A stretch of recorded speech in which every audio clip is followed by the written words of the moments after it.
Good morning. It is a delicious morning today as well. The river feels like it's babbling louder than usual. Everything is wet and the air just feels electric. I am running this morning to the brand new Pigs album. It's called Land of Sleeper. It's 40 minutes long. This is going to be fast. I ran to this band about 2 years ago and I loved it, and I can't wait to take this brand new album for a spin. Let's get going. Okay, let's do this. And the watch is on, the music's on the roof. Come on, let's go. It starts with what sounds like a guitar being plugged in, but it's more than that. It's a guitar scraping its underside on the speed bump of your skull before reversing and parking up inside your brain. That snare roll, it came towards you like it was hopping on one leg. Suddenly it's on 2 feet. It tackles you into a ball pit full of space dreams and creamy riffs. Ultimate Hammer mixes a trip around the cosmos with the concerns of getting old. Despite this concern of life passing in the blink of an eye, we are reminded that it is a great time to be alive. And then this solo comes in, it comes at you faster than the speed of light. It is evergreen. It takes you back to your youth. I'm feeling younger as I'm running. I'm no longer concerned about measuring my life, but the number of times I've gone around the sun. I'm now moving as fast as the universe itself. The sun has got to try and keep up with me. It's a song full of different velocities. The guitar outsprints the bass and then the bass gives chase. It's exhilarating, it's full of turbulence, and it makes you feel like you have the strength to pull free from Earth's gravitational pull. Terror's Pillow has this really tender opening before an ominous bass line leads you towards a holy man in the woods who's shouting, you have to look after your dignity, and it took a while to kill the beast. His words shake you and cupcake crumbs tremble off your lip as you're suddenly engaged in this battle to win back your destiny. I feel like an astronaut who's ready for his first trip into space despite doing all my training in a mosh pit. There's so much low end on here.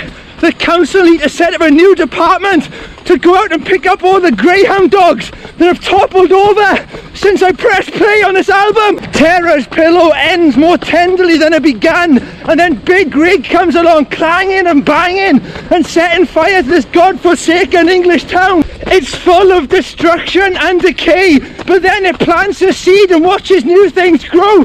It's like Ganesh on TripAdvisor. A routine watering and the magic of the sun. This is Alan Titchmarsh dusting a chocolate pentagram on his cappuccino at the self-service Costa in his local garden centre. By encouraging new things to grow, we are making sense of the chaos around us.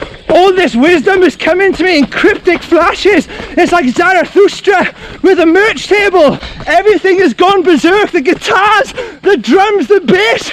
This feels like the sound of things growing. It's intense enough to chase any bad energy away.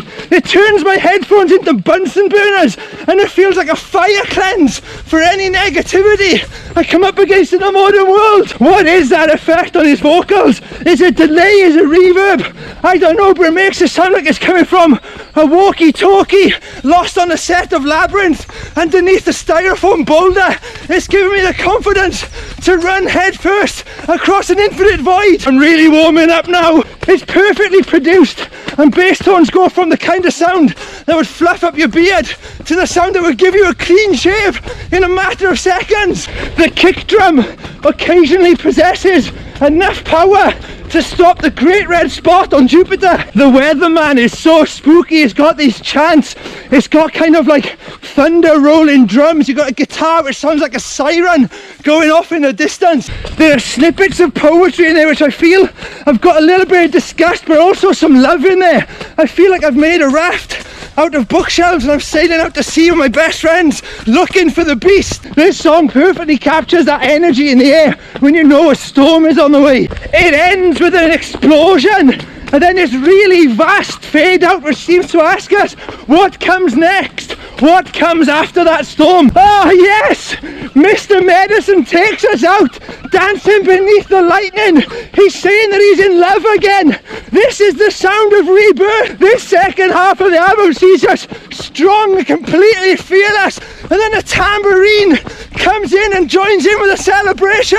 I feel it's so good. I feel like we've navigated some kind of self-doubt, and that connection between our life and the cosmos is in, we measure our lives with the number of times we go around the sun. So what's happening inside us is also happening in the cosmos. I feel now free, I feel good, I'm running fast. I feel like I'm ready to leave the doubts in my body and go explore something a bit more tricky. Mr. Medicine is short and fast, but it manages to cram in some really uplifting chord changes. How is this happening? Pipe down takes you even further away from your body. I feel weightless again. I feel like pure energy. I love that line. I can't swim, so I make my body weightless. Yes, sometimes we feel like we are swimming through life, and what a great liberation it is to feel weightless and adventurous like this music is making me feel right now. That line there of no matter, I feel like it's got a double meaning. I feel like it's trying to capture what it's like to not be weighed down by the matter of your body, the matter of the world around you. All of these are really far out ideas, and what makes me extra excited about this album is that it has a chance of charting really high. An album which can make you feel all these things in the charts. That's incredible. That's so funny. A song which makes you feel weightless is followed by one called Atlas Stone, and now I feel like Eddie Hall having an out-of-body experience on ITV. The idea of concrete is really important in this album. Atlas Stones are made of concrete. We had that reference to concrete earlier in the song, and it's like we've concreted over the natural world. Is kind of like the first image that springs to mind about what, as a human, what we've done to separate us from the planet. And now on Atlas Stone, it's like that concrete boulder is being used to crack through and break through reality. Do you know what I mean? Like, that's our regaining of faith, of destiny. We put all this concrete on the planet, it's a bad thing, but we can also turn it around, make it something good, smash through the illusions of reality. I don't know, I've gone mad. This album's made me go mad in the best way. I feel like it's telling you to conquer that beast within, and then the next step is to figure out what's going on with the universe, which is expanded infinitely. It's asking some really big questions. I'm loving it. That cosmic probing on Atlas Stone brings us some really delicious sounds, and then a bass line which acts like some kind of countdown before the final 2 minutes or so the song seems to shake. It's full of turbulence. I feel like I'm on a rocket leaving the planet. Oh, those riffs, yes! I've got one song left. It seems to tell you the importance of sound. It also is kind of like with you, saying if you listen to this album properly, you're on this mad journey with us and you are thinking of outrageous thoughts, and one of the things about those thoughts, people won't believe you. This album seems to be telling you, be prepared for people to not believe the things you've discovered on this cosmic journey. Yes, this journey into the furthest corners of the universe makes us immortal. I can't wait to see what the last song has in store for me. I'm on the last song. You got a piano which bleeps like a radar, and then a wonderfully wonky guitar line which fizzes like an Alka-Seltzer Piranha across the song. I feel like this last song offers some critical thought, some reasoning to kind of like look at this far out journey we've been on throughout the album. You've got that line there about some seen it one way, some seen it another way. So yes, our personal experiences are open to interpretation through others. It's like a mad experiment has gone on, and now we're looking at the results. I'm done. Just finished on a massive hill.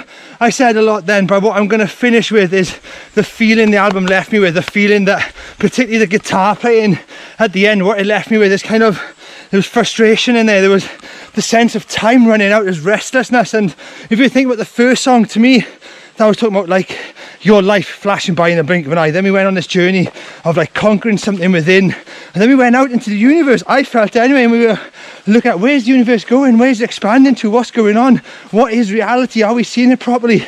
And then finished for me, this is just what I'm feeling. It felt like it was saying time is not only running out for us, it's running out for everything we know. And that kind of should be terrifying, but I felt there was enough magic in the album for me to feel like it's going to be okay. We're going to do something. Something's going to work out. We're going to be okay. We've concreted large portions of the earth, but we can use that concrete to smash through reality and find some big answers to some very perplexing questions we don't even know yet. I don't know. It's an amazing album, remarkable album. That was Land of the Sleeper by Pigs. Please go out and buy it now, support it, get that as high up in the charts as possible. I think the whole world needs to hear that album. I'm a running punk, you should be running punk too. Love you, bye.